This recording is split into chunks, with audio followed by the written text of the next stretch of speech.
Welcome back to the channel. My name is Brad, and today we're going to cover the calls for NEOS, KURV, and GIAX and see where they're at. If that's what you're interested in, stick around. So last week I sold my IVV, which is the same as SPY, just offered by BlackRock.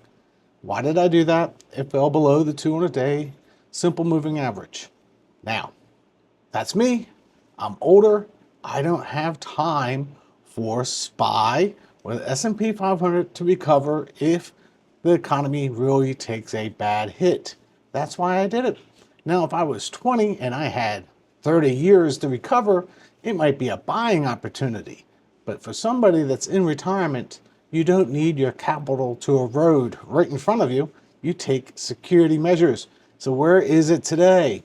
We are still below the 200-day moving average. So right now, I did a pretty good call by jumping out. I'm going to wait for it to close above the 200, and then I'm going to actually look around and say, has something physically changed? Because right now it's tariffs. We don't know where things are going.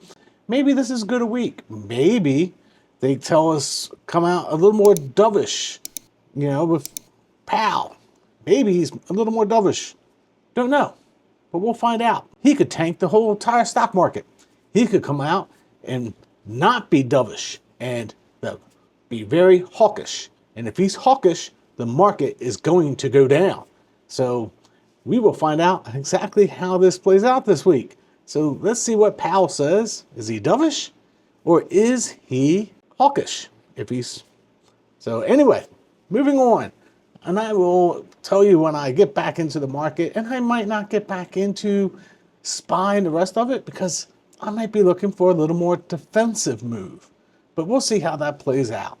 So right now, if we look at SPY, the call for SPY is extremely high. So any gain that we see in the market over the next 2 weeks, we're going to capture. For GIAX, we're just coming through. So hopefully we get a couple more percentage points today and we'll be through that and we'll see some more gains in GIAX. But right now we're in that point of being capped, at least on their call on SPX. Moving on to QQQI, well, GIAX is through that. So any gains there, we're not being capped. We're not being capped on that percentage of the portfolio. QQQI, we are well below their strikes. So if the market recovers a percentage or two in the next week or so, we're going to see every single penny of it. That is the beauty of how they roll their calls so far out of the money, and they write it on about 75%. So that is an awesome move. On GIAX, on the Russell, we are just entering. The gains that we saw this morning, we captured. That's why you see GIAX up a little bit today. But we have to get all the way through that on the Russell. Now, IWMI, their strikes are so far up, it's going to take the Russell to really move north for them to be capped. And that's good. So right now we are seeing non-capped on all the NEOS. 2 more weeks, we'll see all the gains. So we're not even getting close to being capped. IYRI, which is on the REITs. And I added this to my portfolio because I didn't have any REITs. And I think this is probably one of the better moves. It's not really correlated to a whole lot. And the REITs have gone up, gone down. But let's take a look at this. When I see this, we are not getting capped. We have a long ways for IYRI to go up. And in between time, we're going to capture that 11%. 12% in distributions. As long as we're seeing that, who really cares? We're capturing the distributions. I'm not looking for a whole lot of capital gains. I like gains. Trust me, I want everything to go up. But at the same time, I am very happy with capturing 11 to 12% every single month. So I can take my 8% and live on it. Now, BTCI. How's this look? It is well below the synthetics and their call. It's way out there. So we have no issues with BTCI. The red line is the synthetic. The green lines are their calls. And they will roll this at the end of the month. Now, one thing I don't talk about is BTCI and Bitcoin and why I'm actually in this, because it's kind of volatile. It's down right now, but going back and looking at history, I'm going to bring up the chart. The normal floor is right around that 70,000 mark, right when the president gets elected. So we're well above that. I see two more support levels below that. And I see that my 8% is all the way down to 35K. I don't think that we're going to get down to 35K anytime soon. I think we might hit 70 sometime, might hit 75, but who cares? I'm just fine. I get to live on my 8% and invest the rest. And maybe Bitcoin goes back up. Maybe it doesn't. But do I care? That's the biggest one. I am not in the game of, I got to grow my account. I got to get bigger. No, I'm in the game of, what does it take for me to survive my retirement? And I think Bitcoin will go up over time. It may not even hit a new all-time high, even though Tom Lee says it will, but who knows? It may hit a new all-time high 4 years from now. It doesn't matter to me. As long as it doesn't go below 35,000, I'm just fine.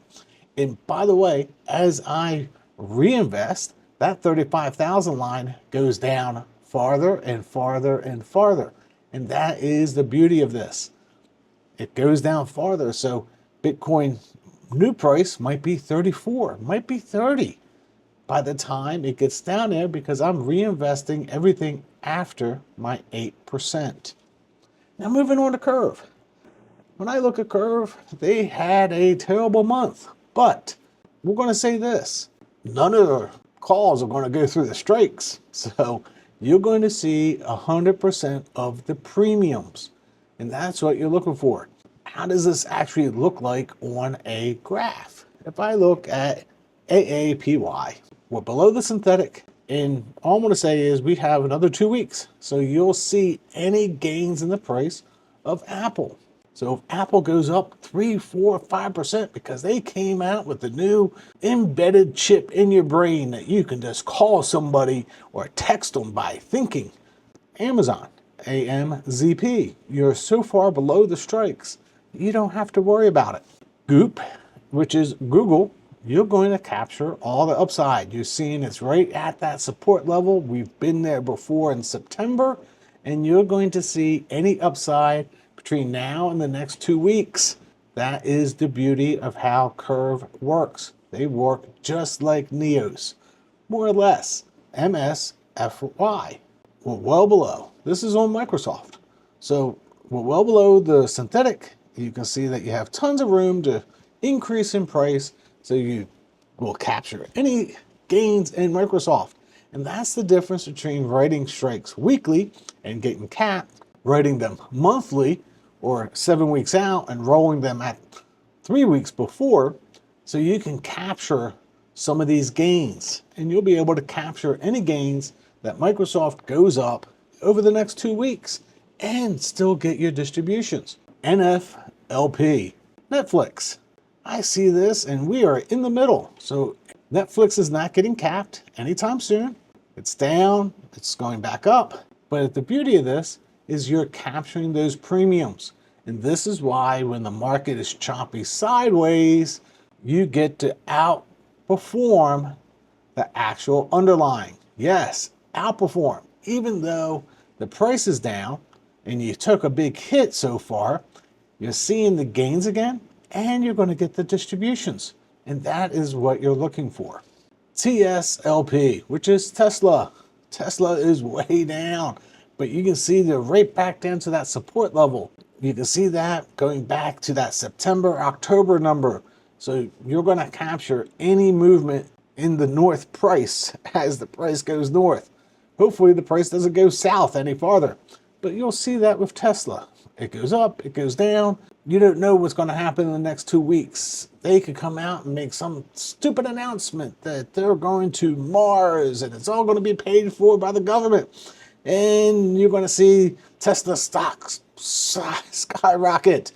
But who knows what's going to happen? We don't know. I'm just out here speculating today because It's a speculation day. It really don't matter. This is not financial advice or any other advice. I'm just showing you where the calls are. So Tesla goes up in the next 2 weeks. You're going to capture it, but in between time, you're going to get all those distributions. So good job on that. And that depends on all about your goals and what you're trying to get out of life. A lot of people are trying to gain in the market. I'm not. I'm just trying to survive. I want to live on 8% of my original investment and be happy and enjoy retirement. That gets me to the last thing I'm going to say, and this is more for the members and people that asked about Sweet Tea yesterday. I am moving. Yes, it is crunch time. We had to put down a schedule and say, we have to move all this stuff by Thursday, and we have to move all this stuff by Friday. Yes, this week. And then I'm going to be on the road for 5 days. So might have some video interruptions in between time. But for members, the website is updated. I updated everything this morning. I'm still going to cover Roundhill and do those predictions. And even on the road, I will make the Roundhill video. But I'm going to be a little short next week. I got 4 videos this week already scheduled. Next week, I might only do 2. And then I am back to the normal scheduling at the beach, in the sand, 70 degrees, enjoying a little cocktail maybe. Maybe not. You don't need me to be drinking while I'm talking on the camera. But anyway, hopefully you guys are having a great week.